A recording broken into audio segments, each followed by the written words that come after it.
What's up YouTube? This is Print Practical. Today we're going to be printing some TPU.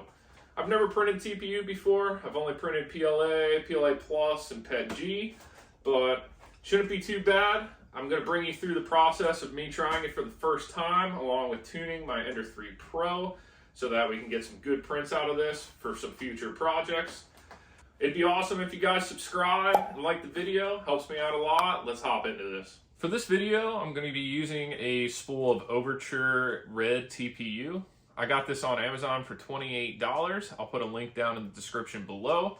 It has a sure hardness of 95A, which is on the harder side of TPU.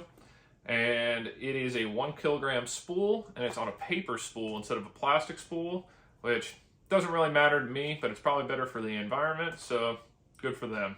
So I opened the box, and here's the spool here, all vacuum sealed tight like it's supposed to be. It also comes with a little pamphlet here, which has some printer settings on it. For the TPU, it looks like they want us to be between 210, 230 degrees C. From the hot end, 25 to 60 degrees C on the bed, which I'll probably run 60. They recommend a printing speed between 20 and 40 millimeters a second, and they said that the cooling fan should be on. So we'll take those into consideration when we're thinking about our initial settings. I did a little bit of research on Reddit to see what people recommended for people that were printing TPU for the first time. Obviously, people are suggesting that you have a direct drive printer. It's definitely not required, but it does make it a little easier to print TPU. Probably when you get to the more soft versions of TPU, it definitely comes in handy, having the extruder motor a lot closer to where you're extruding the plastic out of. The next tip I saw was that you want to have Capricorn tubing instead of the normal Bowden tube. Supposedly it's just harder, so that when you're pushing and pulling this flexible filament, instead of pushing the filament and having it expand within the Bowden tube, the Capricorn tubing is harder, so it forces it the only direction that it could go, which is outward. The biggest tip I saw was slow down your printing. There was a few people that said, oh, you don't have to slow it down. I print between 50 and 150 millimeters a second when I'm printing TPU, but almost every other comment says slow down your printing. I think I'm going to start with 30 millimeters a second just based off that recommendation. Another tip that I read is that heat is good. A lot of people print TPU in an enclosure, which keeps the whole printing environment warm, which makes the layers adhere better. I don't have an enclosure for my printer, so I'm just going to turn the part cooling fan down.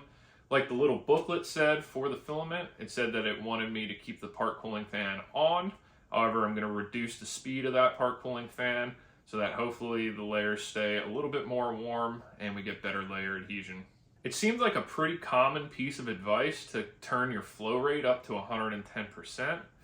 I'm going to just start at 100% like all my other filaments, but we'll see if it looks a little under extruded. We can turn that percentage up to 110 like everybody recommends. And lastly, this piece of advice goes for any type of filament, but anytime you switch filament manufacturers or types, people say that you should go through the tuning procedures, which usually include temperature tuning, retraction tuning, possible speed, and flow tuning. So we're also going to go through most of those steps to try and get the best print quality possible. So enough of me talking, let's get this loaded up in the printer, and then we'll start with the temp tower and do the rest of the tuning.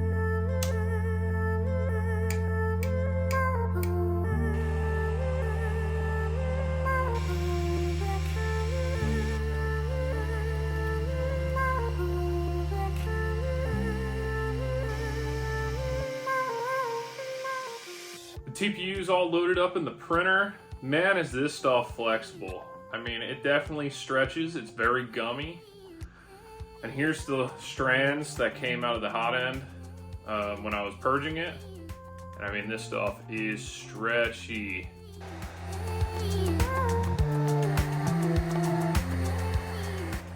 Man, this thing came out like almost perfect on the first try. I don't see too many flaws here that we're gonna get out with the tuning. So, I don't know, we'll do a temp tower and then retraction tuning and stuff like that, but overall this just looks like it prints really good naturally.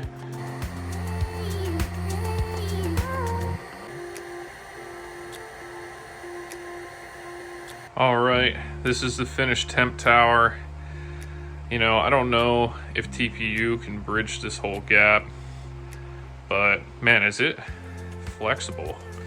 I think 220, which is this middle tier here, is totally fine, and the base calibration cube came out totally fine with 220. The next test, which is probably more important for this, is the retraction test, so let's run that now.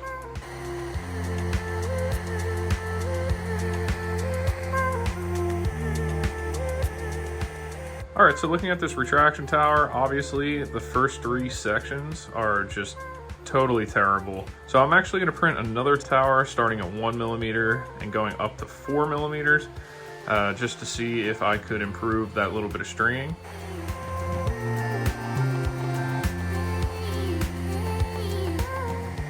So I don't really know what to say.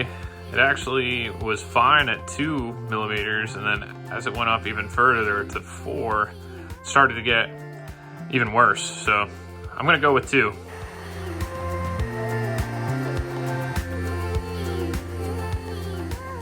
All right, the benchy came out pretty darn good. You could tell there's some light stringing. Also, you can tell in the doorway and on that back hole there that TPU does seem to have an issue bridging, and I think that's a known thing, but if you have any suggestions for that, just leave a comment down below. I think I'm gonna try turning the cooling fan to 100% instead of 50 to see if it'll help with the bridging or maybe the string. So let me print out another one real quick and see what happens. Benchy number 2, you can see that bridging is still an issue, and I don't think that's something I can resolve. Also, the stringing, there's very minimal on the front, but none on the rear. I think the stringing was a lot better, so 100% fan speed for the part cooling fan is the way to go. So flexible. All right, so my final settings turned out to be 220 degrees at the hot end, 60 degrees on the bed, a print speed of 30 millimeters per second, retraction setting at 2 millimeters for this direct drive setup, and a part cooling fan at 100% after layer 4 is what my slicer is set up with, and it produced a very nice benchy. And this filament is so flexible. I mean, look at that. I could just fold this little benchy and it pops right back to its original form. Overall, this Overture TPU seems to print very nicely. I will put a link to that in the description down below. I highly recommend playing around with some of this stuff. It's super cool. If you learned anything from this video, subscribe and put a comment down below if you have any questions or comments. And I'll see you next time. Thanks for watching.